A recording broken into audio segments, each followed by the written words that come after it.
What's up, guys? It's Daz here. But you don't really care, as we've completed the Jabite Shrine. So with that, we can, if I get my buttons right. Oh, that's not in place either, is it? No, of course it's not. We can now get through this weird little ruinsy area. There is a big bombable rock in our way, and hey look, we just earned some bombs. There we go. I was really worried that was going to kill me. Now, every shrine does have a treasure near it, but I don't actually know if this one does. For the most part, I mean, maybe the treasure is friendship. I have a feeling it's not, considering these guys are the epitome of not friendly, but oh well. I might do a little bit of looking around, but I couldn't find it in my practice file, so I don't know. Also though, what's interesting to note is if you look on your minimap, you can see the flashing lights being the guardian, so if you want to pay attention, then that's good. Now, we're going off to the next shrine way over there. We've got quite a trek to go on, but there's a few things in our way that I would really like to point out. See if we see it over this hill. A little bit, not too much. Let's move forward. Now, while we're on our trek, we've come to our very first kind of campsite. There are big-scale camps and small-scale camps, and this is one of the small versions. See a couple of goblins just enjoying a campfire, and there's a couple ways you can defeat them. Unfortunately, this magnesis is not going to work on those crates. But there is a beehive on the right that we could use, and it's kind of cool, but I want to be all loud and proud. I want to blow up these guys. I just got my bomb, so yeah, damn right I'm going to use it. Brr! Oh, damn it. I cannot get this button right. Oh, well. Whatever. The runes are a little complicated. The way everything works is confusing me, but I'll get it soon enough, I swear. Now, what's especially interesting is... Oh, God, don't use that. There we go. Wow, that was a bit of a mess. That could have been done so much better. Okay. They leave their weapons on the log there, and they always run to it first. So, a good tactic is to just take their weapons before they can get to them, but there's a lot of options, basically. And that's kind of what Zelda's about. It's about giving you all these different options. Also, I don't like that. I don't like that club. What I like to do is, a lot of times your inventory will get full. I mean, I already have like 5 weapons, so what I like doing is holding down the R button, letting go, and throwing it away. It's a kind of quick way to drop it, especially if you're good at equipping and switching across your items quickly. Right, let's try some cooking. There are 2 types of cooking. There's cooking on a flame, and there is cooking on a pot. What you do is you let it burn for a bit, and then give it some time. There we go. It cooks in 2. In this case, a roasted bass. Base bass. Shoot, I can never remember which way around it is. Oh well, I think it's bass. Whatever, it doesn't matter. Cooking ingredients is generally good. It mostly means that they're gonna upgrade, but you can also mix some ingredients and get some special things for them. For example, this rock to the right has some interesting materials on it? Crafts on it? I don't know the word. It is probably one of my favourite mushrooms. The rushroom. It can grow almost anywhere, but prefers ceiling and cliffs. If you cook it, it will give you some speed boost abilities, which is going to be especially good, because I have a tiny complaint about the speed of Zelda. Link. I meant the Zelda game, not Link. Whatever. Okay. Anyway, oh. There's a... No, let me done that. Cool. This is a good landmark to know about in the southern region. First of all, I do not want to pass time through the fire. I want to do some cooking. So the way this works is pretty much the same as the fire. You need to go to your materials, not minerals. You need to select an item, choose to hold it. We'll go with a stamella shroom, sure. It's holding in our hand. We go up to it and it should say cook.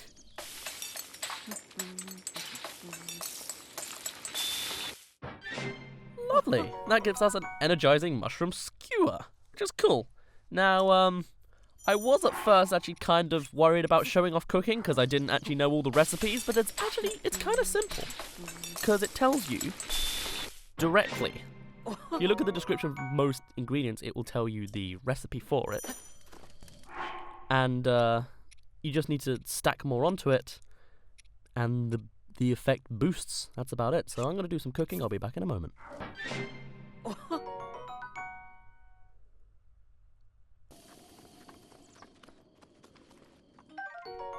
also, while we're in here, this little cabin has some special ingredients. The spicy peppers are especially interesting. And it's the old man's diary.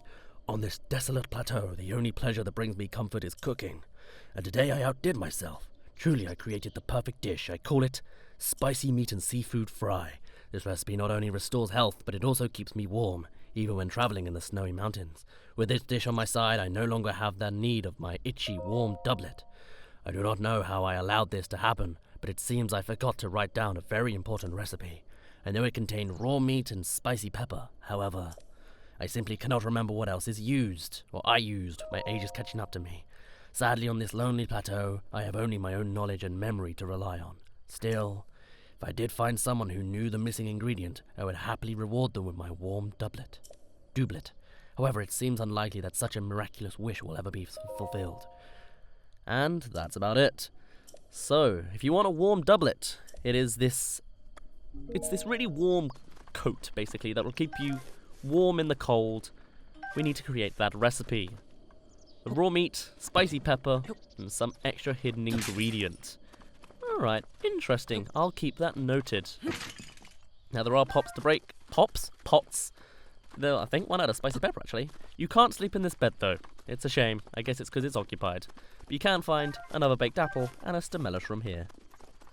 Cool. That is everything there is to see in this cabin for now. Because I don't think these bags... Do they break? I don't think they do. Oh well. Let's move on. There's also a torch here.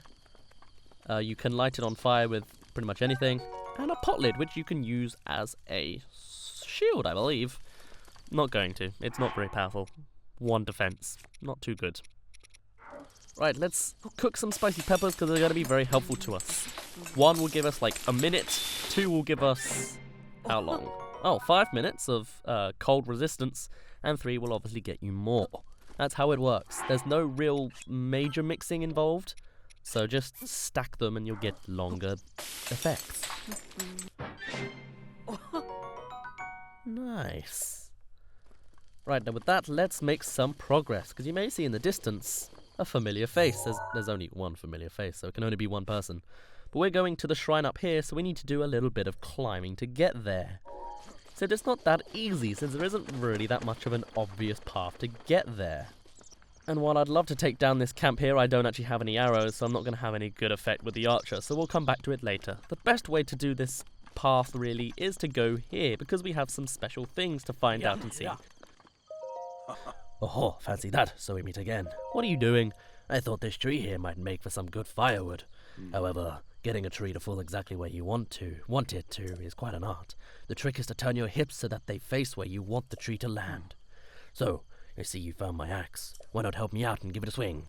I'm working up quite a sweat here. Sure, I can do. I don't want my bombs, I want my axe. You can do this with a sword as well, but generally as long as it's sharp and metal, you're all good.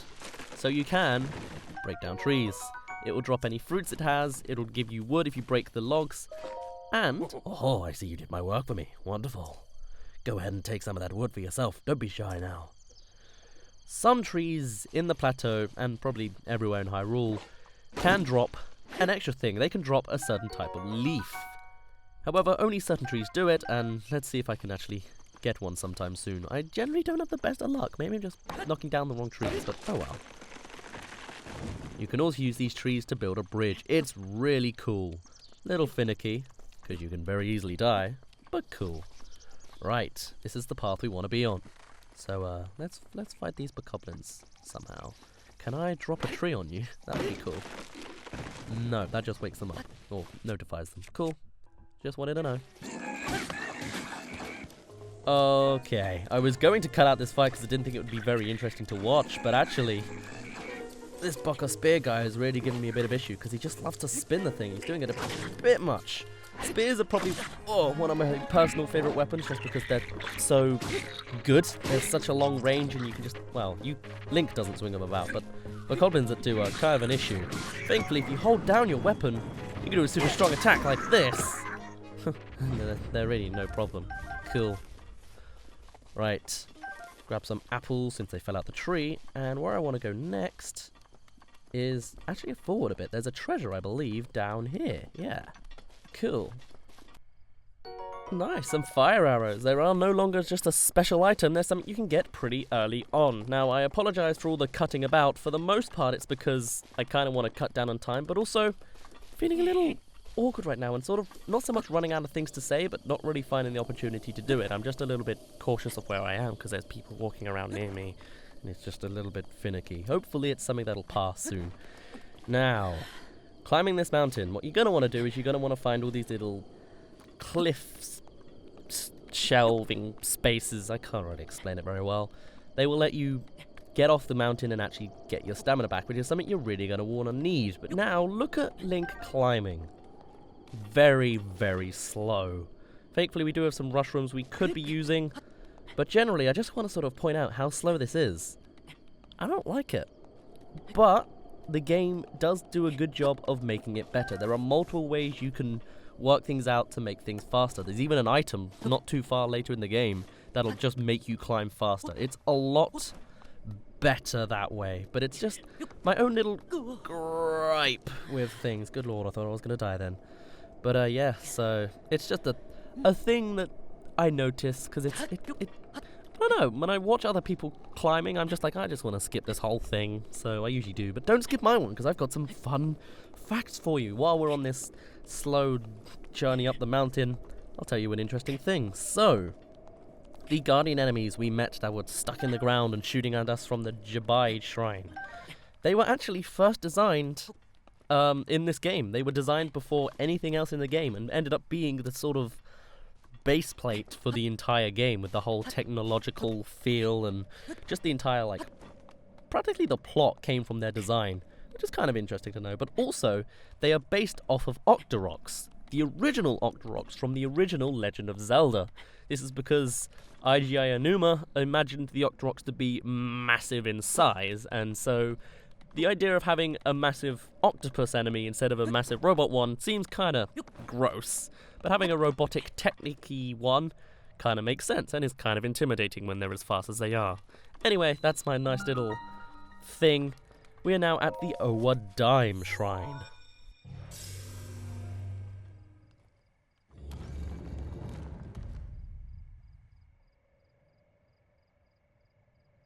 Let's venture in.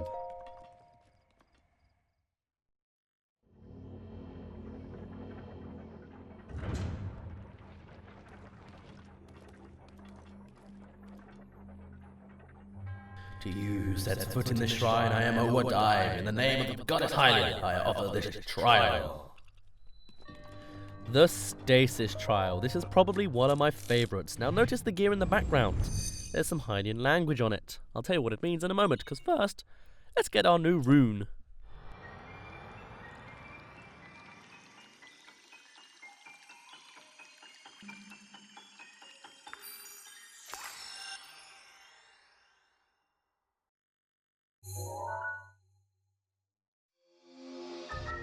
Stasis. Stop the flow of time for an object. It can store kinetic energy while it's in that stasis state. You can bang into it and it'll burst all the energy at once. Now that gear there, the Hylian language actually translates to say rotate all along it. Nice and cool. Nice little attention to detail. I like it.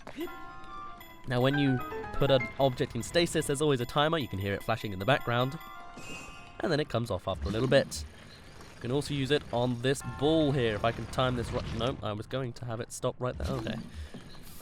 Freeze, mister. There we go. I forgot there was a timer, so it wasn't quite doing it right. Oh well. There we go. Now we could go forward. We got a treasure to get first. Boom. Let's go. Run along here. Oh, hope it doesn't land on us. Good job. And we get the Traveler's Shield. Very nice. Better than a pot lid. Right, that is the optional treasure of the Overtower Shrine. Sounds kind of fun to me, Overtower. Once again, I don't know the anagram for this place, if there even is one. Though, to be fair, I haven't done it as much. I was too busy trying to work it out on Jabai. But if there is one, let me know, and I'll slap it as either an annotation here, or I'll mention it in a future episode. Right, here's the fun part of the puzzle. You have it frozen in time, and you can bash into it with this iron sledgehammer. Any weapon will do. You can see the big arrow gets bigger and bigger, telling you the direction and power it's gonna move. I hit it at the last minute, which is why I went at a slightly different angle. But it's cool. Technically, you could probably bash the monk with it if he wasn't protected by the barrier. But yeah, that's all the treasure. I thought I was close enough to press A, but apparently I wasn't. Whoops. And that's that shrine done nice and quick. Your resourcefulness in overcoming this trial speaks to the promise of a hero. In the name of the goddess Hylia, I bestow upon you the spirit orb. I think this guy just likes being all echoey.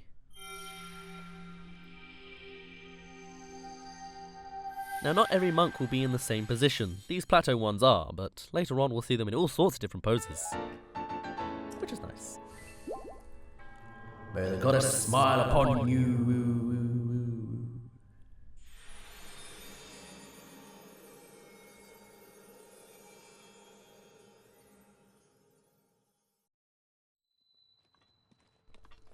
Okay, and now it's time for the final shrine. This shrine is way up on this mountain here, known as Mount Hylia. And we're going to come to a little bit of an extra challenge here. But don't worry, we're already prepared for it, so it's not going to be much of a challenge. But pay attention to the temperature gauge in the bottom right. Because it's flashing at us and we're now in the blue zone. It's because it's too cold to be here. Now there are multiple ways you can deal with this heat. I like going with the spicy peppers right now, simply because it's easy. Gives us 2.5 minutes to survive here. And also, Link's all red and flustered, which is kind of cute, kind of bad really. But now we can handle the colder temperature. A warm doublet, I can never tell which one it is a good fix as well. It's probably the one that's recommended, but we don't have one yet. There are actually 3 ways you can get a warm doublet. One is to create that mysterious recipe for the old man, and he will give it to you then. The second is to go to the very peak of Mount Hylia, which we're about to see pretty much as soon as I climb this hill. So if we do that now, we could get the warm doublet straight away that way. And the third way is to do nothing. If we do nothing, the warm doublet will still appear in some form. Is that gonna... No, of course, they're already out of the way. That doesn't matter. It will appear in one form, but I kind of like the context of it better. So that's what I'm going to do. Right, can I fight you? No, I can't. This is a blue bokoblin. Much stronger than any of the others. I probably should have worn some pants for him. We'll come to him when we're a little bit more defensible. Because right now he can cut through us like butter. It's a miracle he didn't kill us in one hit. Because he oftentimes does to other people. I'm just going to keep on running. Because he's still chasing me, isn't he? Of course he is. Good. My favorite. I love it. Okay, let's just keep moving. Lovely. Also, I like the sort of golden sheen the snow has right now. Apparently 5 o'clock in the afternoon is a really beautiful time. Actually, no, that's kind of logical. I quite like that sort of sun. It is sunset, so I quite like that sort of sunset-y time in real life. I usually try and find an excuse to go out at sunset. It's nice. God, that's so beautiful. Right, enough gushing. So yes, that is the peak of Mount Hylia. If we go up there, we'll get a warm doublet, and we won't have to worry about this cold in only less than a minute sort of timings. But that's okay. Right. Let's move on forwards. Though, while we're on a little bit more of a trek, I'll give you another fun fact. It's a little odd and new and interesting that Link doesn't have a companion. This is the first game in a long time that he hasn't had one. But in the original design of the game, the Sheikah Slate was going to speak and was probably going to act as your companion. Kind of like Pokemon Sun and Moon, really. But yeah, unfortunately / fortunately, they didn't bring it along. I kind of like that Link doesn't have a companion, because not only does it increase the sort of explorative adventure thing, but generally the companions don't always add much to the gameplay. Not really. To the story, yeah, sure, but you could just have companions be actual characters, which is kind of what this game does. I like not having a companion, I think is what I'm trying to say. Christ, I think you had a vendetta against everyone else secretly.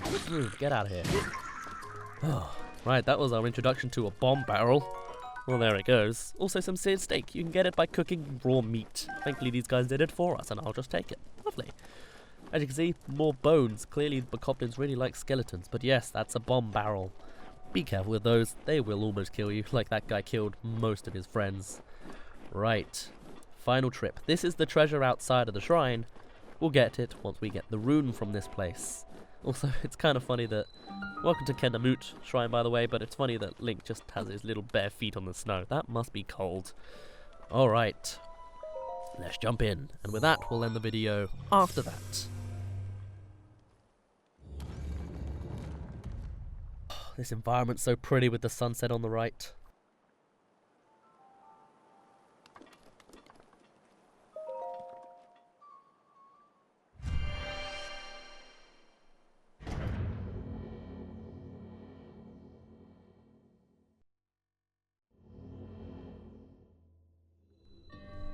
Right, the Cryonish trial. So, first of all, let's go get our room.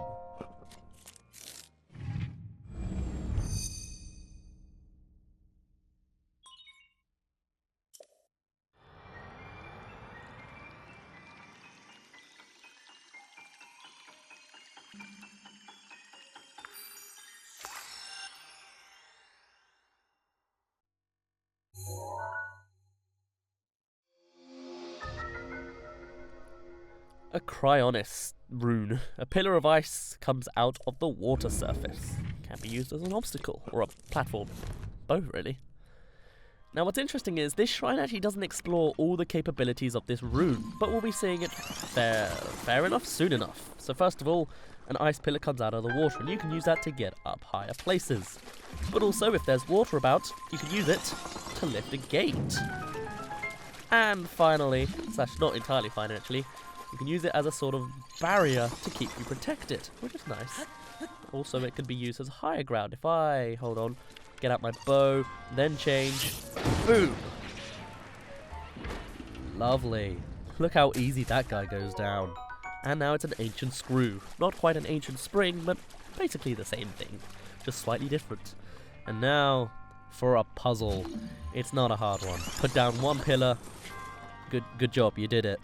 Plus, both ends are connected anyway, so it doesn't matter which one you lift up.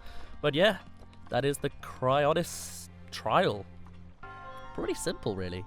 But there is the optional treasure. Don't forget about it. There's one in every shrine, sometimes even two. For this one, you need to manually make a platform, but you may notice there's still an ice pillar on the left and actually by the right as well. That is because you can have, you can have 3 at one time, which is nice. And of course my inventory's full. I tried to make an effort to not have it. Okay, Iron Sledgehammer, you can get out of here. I know you're strong, but you're also kind of slow. Traveler's Sword, nah, there's plenty of you around. I want the Traveler's Spear, thank you.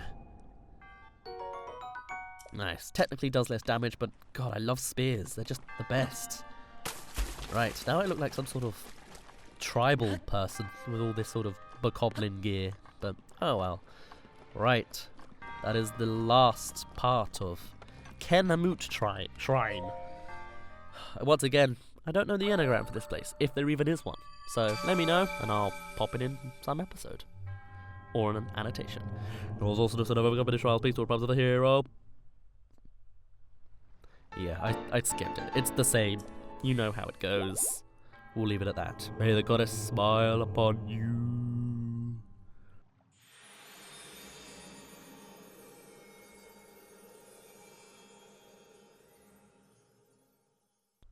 Now you may be shouting at me to get the treasure by the shrines, but don't worry, I'll do it in a moment. / in bulk bit next episode. I know it's there. Don't worry. With this, you now have acquired all of the spirit orbs from the shrine on this plateau. Oh, extraordinary. That means it is finally time. Link, it's finally time for me to tell you everything. But first, since when did you know my name? Imagine an X on your map with the 4 shrines at the end points. Find the spot where those lines intersect. I shall wait for you there. Do you understand? Where the 2 lines connect and the shrines would cross, there I will be waiting. Oh, so that's how he gets around. Well, if we looked on our map, you can actually see it all links up to land right at the Temple of Time. So next time, we'll go to the Temple of Time and wrap up everything in the Great Plateau. For now, my name's been Daz. You didn't really care, and my feet are really cold, because what do you know? I have no pants.